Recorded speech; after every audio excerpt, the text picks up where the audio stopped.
नमस्कार আমি Praveen Kumar Tripathi commissioner of police Howrah. আজকে আমি আপনাদেরকে পাসপোর্ট অ্যাপ্লিকেশন করার পরে পুলিশ ভেরিফিকেশন কিভাবে হবে আর কোথায় থেকে হবে এটা নিয়ে কথা বলবো।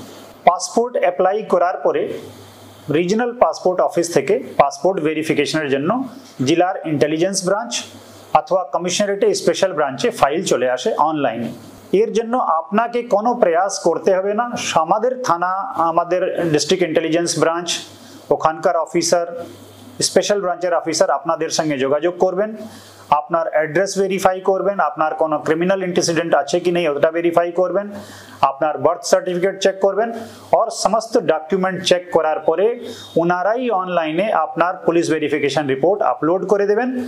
আমরা এটাকে 3 উইকস মধ্যে 3 সপ্তাহ মধ্যে সমস্ত পুলিশ ভেরিফিকেশন রিপোর্ট আপলোড করে দিই যাতে রিজনাল পাসপোর্ট অফিসে আপনার ফাইল চলে যায়। এখানে কোনো ফিস পুলিশ ভেরিফিকেশনের জন্য লাগে না। কোনোভাবে আপনি কোনো হ্যারাসমেন্ট ফেস করেন তাহলে সঙ্গে সঙ্গে আমাদেরকে আপনি अगेन ডিস্ট্রিক্ট কন্ট্রোল রুম অথবা কমিশনারেটের কন্ট্রোল রুমে জানাতে পারেন। সঙ্গে থাকুন, ভালো থাকুন। নমস্কার।